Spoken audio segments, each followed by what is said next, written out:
जी महाराज की जय। बोलो रामचंद्र भगवान की जय।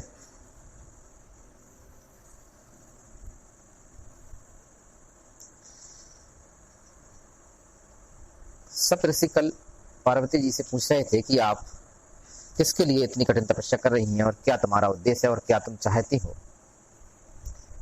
तब पार्वती जी ने बताया कि हम शंकर जी के लिए तपस्या कर रहे हैं, शंकर जी को पति रूप में पाना चाहते हैं और हमारा कार्य ऐसा है जैसे कोई पानी पर दीवार बनाना चाह रहा हो, और हमारा काम ऐसा है जैसे कोई बगैर पंख के उड़ना चाह रहा हो। पार्वती जी की बात को सुनकर के सप्तऋषि हंसते हैं। सुनत बचन बहिषेद सहि गिरि संभव तब दे, नारद कर उपदेश सुन कहो वशहु किसगे। सप्तऋषि कहते हैं पार्वती जी से कि सुनत बचन बहिषेद से, पहले तो पार्वती जी की बात पर वो हंसते हैं और कहते हैं कि तुम्हारा जो जन्म हुआ है वह पर्वत जैसे जड़ व्यक्ति से हुआ है, इसलिए तुम में भी जड़ता है। जब तुम्हारा जो जन्म है, तुम्हारा जो पिता है वही मूर्ख है, तो तुम्हारा मूर्ख होना स्वाभाविक है। क्योंकि तुम्हारी बात इतनी सी समझ में नहीं आ रही है कि नारद के उपदेश से आज तक कहो किसका घर बसा है। नारद कर उपदेश सुन कहो बसहु किसगे, किसका घर है नारद जी के वचन से बसा है। बंद करो।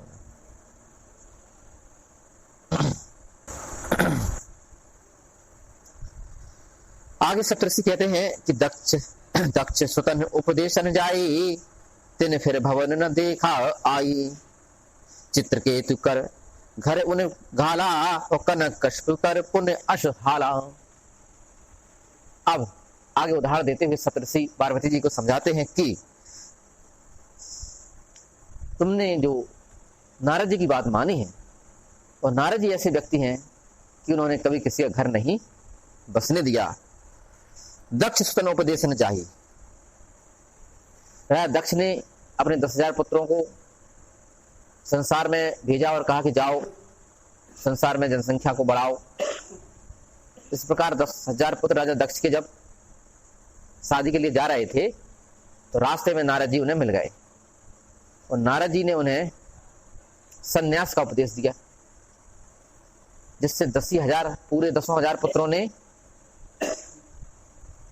संन्यास धारण कर लिया। और उसके बाद जो राजा दक्ष की इच्छा थी संसार को आगे बढ़ाने की, वह पूरी नहीं हो पाई। यह शिकायत राजा दक्ष ने ब्रह्मा जी से की, तो ब्रह्मा जी ने कहा चलो कोई बात नहीं, एक बार और कोशिश करो। तो उन्होंने दोबारा कोशिश की, दोबारा फिर 10,000 पुत्र संसार में भेजे गए संसार को आगे बढ़ाने के लिए। लेकिन नारद जी ने वही किया कि सभी को संन्यास की शिक्षा दी और सभी ने संन्यास धारण कर लिया, और राजा दक्ष की इच्छा फिर पूरी जो थी वो अधूरी की अधूरी रह गई। इस प्रकार राजा दक्ष ने नारद जी को श्राप दिया कि जिस प्रकार तुमने हमारा घर नहीं बसने दिया, तुम्हारा भी कभी कोई घर नहीं बसेगा। इसलिए यहां पर अब राजा दक्ष की कहानी के माध्यम से सप्तऋषि पार्वती जी को समझाते हैं कि दक्ष सुतन उपदेशन जाई। दक्ष के पुत्रों को नारद जी ने उपदेश दिया था, और तिन फिर भवन न देखा आई। फिर 10,000 पुत्र लौट करके कभी भी अपने घर को वापस नहीं आए, उन्होंने संन्यास धारण कर लिया। ऐसा नारद जी ने उनका घर नहीं बसने दिया।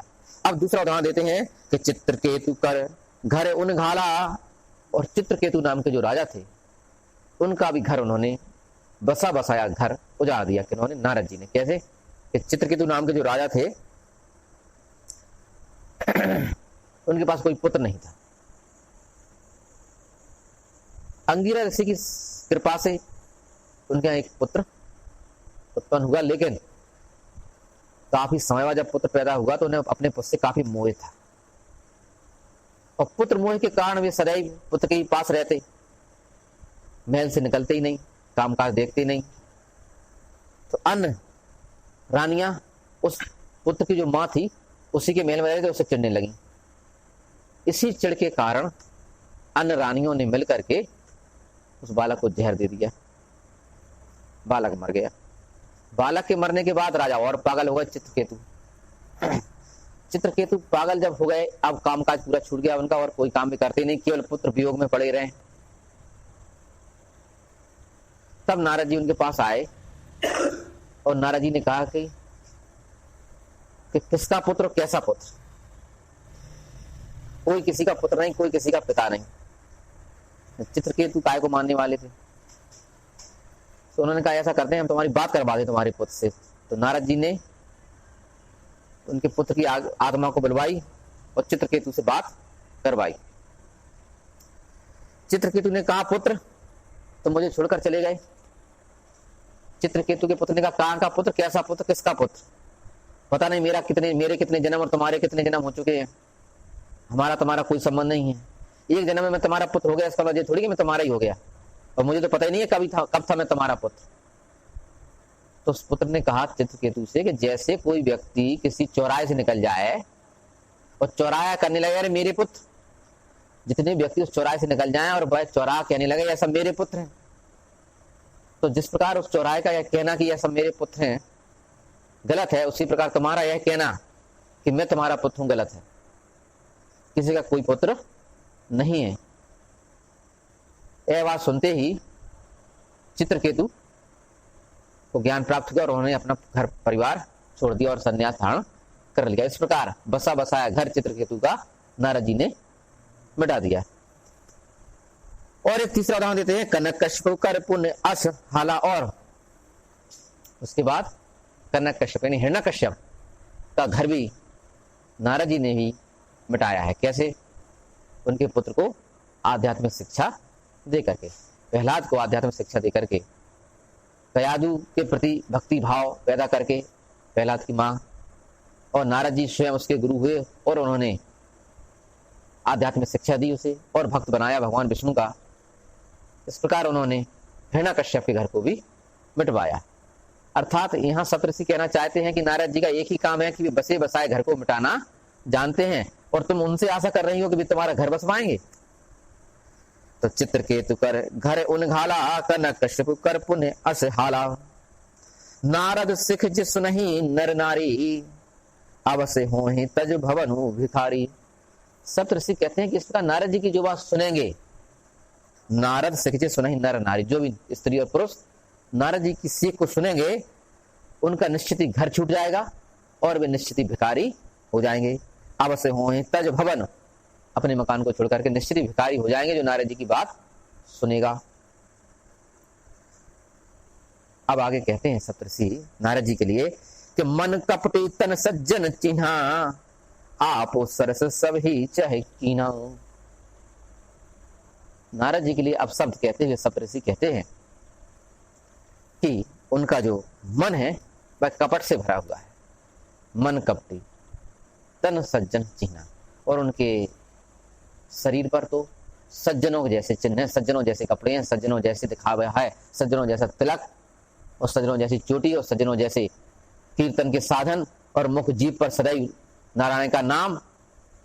यानी देखने में तो जो बाहरी चिन्ह है वे सब सज्जनों के जैसे हैं, लेकिन मन उनका कपटी है, क्योंकि उन्होंने किसी का घर नहीं बसने दिया, और वह किसी का भी घर ना बसने दे करके ऐसा करना चाहते हैं जैसे कि सभी उनके ही समान हो जाएं। जैसे उनका घर नहीं बस पाया, उसी प्रकार वे सभी संसार से बदला लेते हैं कि जब मेरा घर नहीं बसा तो मैं किसी का भी घर नहीं बसने दूंगा। ऐसा उनके व्यवहार से लगता है। ऐसा सप्तऋषि पार्वती जी को समझाते हैं कि मन कपटी तन सज्जन चिन्हा।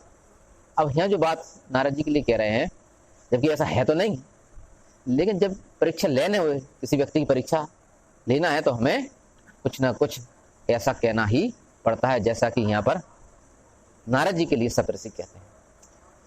लेकिन आज के संसार में यदि कोई व्यक्ति किसी दूसरे व्यक्ति के लिए ऐसा कहता है और कोई व्यक्ति सुनकर के उस व्यक्ति जाए कह दे कि तुम्हारे बारे में फलाने फलाने तो ऐसा कह रहे थे, ऐसी स्थिति में व्यक्ति को बुरा नहीं लगना चाहिए। क्या है, समझना चाहिए मजबूरी, पता नहीं कोई व्यक्ति का कारण से का कह रहा है वहां से। तो यहाँ एक ऐसी स्थिति बन गई कि नारद जी की बुराई करने पड़ रही, क्या यहाँ पार्वती जी की परीक्षा लेने।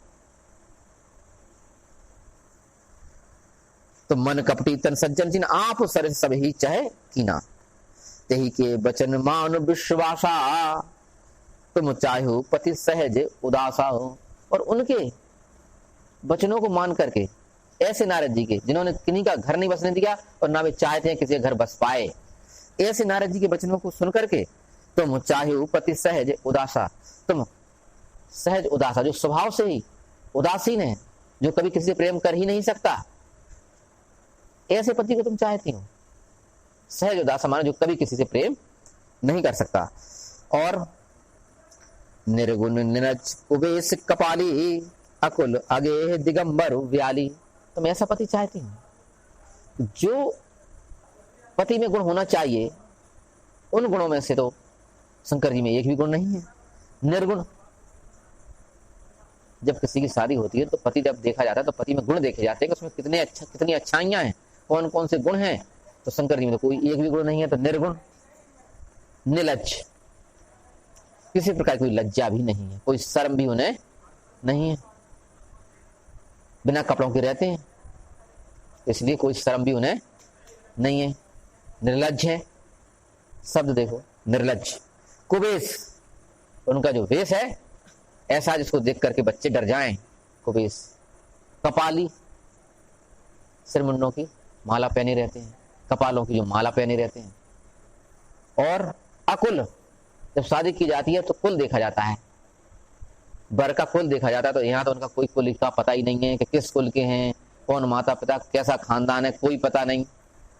अकुल अगे है, और घर देखना पड़ता है सबसे पहले तो कि वर का घर कैसा है, घर कैसा बना है, रहने लायक है भी या नहीं है। तो इनके पास तो अगे किसी प्रकार कोई घर भी नहीं है। अगे दिगंबर, इनके पास पहनने के लिए कोई कपड़े भी, दिगंबर अर्थात बगैर कपड़ों के रहने वाले। और ब्याली अर्थात जो सब सर्पों के आभूषण को पहने रहते हैं। ऐसे ऐसे पति को तुम चाहती हो।